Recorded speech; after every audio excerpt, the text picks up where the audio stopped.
Parlons fond vert aujourd'hui.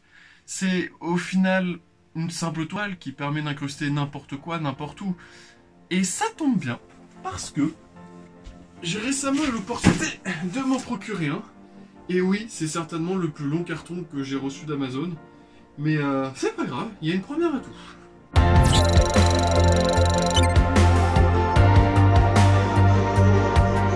Bonjour à tous et bienvenue dans cette nouvelle vidéo dans laquelle on va parler fond vert et plus particulièrement un fond vert enroulable de chez Nouille.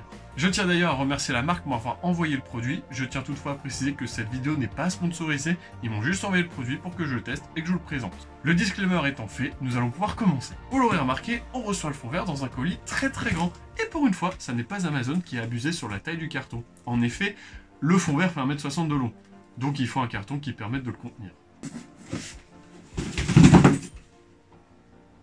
Il n'y a rien de cassé, vous inquiétez pas. Ce fond vert est donc un fond vert enroulable. Souvent bien plus cher que les fonds verts traditionnels, ils offrent toutefois l'avantage d'être beaucoup plus facilement déployés et très rapidement rangés.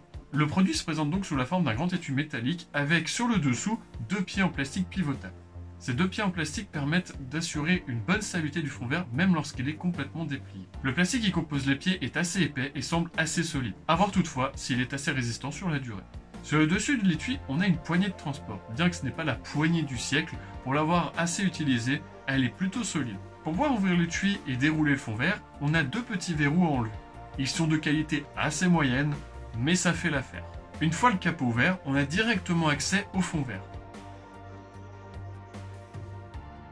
Pour le dérouler, il suffit de tirer la petite poignée en plastique.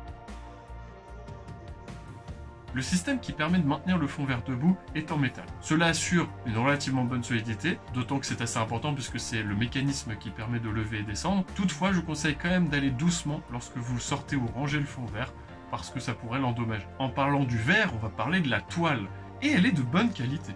Elle est faite dans une matière qui ne se froisse pas, vous savez, un petit peu comme les tapis de souris. Côté couleur, on a un vrai vert chromaqué. Et c'est assez appréciable parce qu'au montage, on n'a pas besoin de se prendre la tête sur les réglages pour faire nos incrustations. Côté prix, nous sommes aux alentours de 170 € pour le modèle 1,57 m par 1,97 m et aux alentours de 145 € pour le modèle 1,48 m par 1,80 m. On est donc sur des prix assez similaires de ce que pourrait proposer Elgato par exemple. Je précise toutefois que les prix évoluent assez souvent, donc j'invite à aller vérifier par vous-même le prix. Ça, c'est les prix que j'avais lorsque j'ai écrit cette vidéo. Ça se trouve, quand cette vidéo sortira, vous aurez d'autres prix.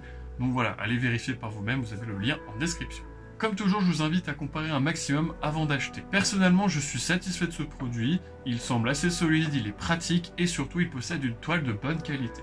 Il vous faudra toutefois rajouter un bon éclairage à votre setup pour avoir des incrustations parfaitement réussies. Vous savez tout, j'espère que cette vidéo vous a plu.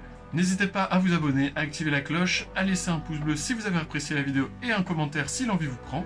Merci encore à Nouilleur de m'avoir envoyé le produit. Quant à moi, je vous dis à très vite dans de prochaines vidéos. Tchuss!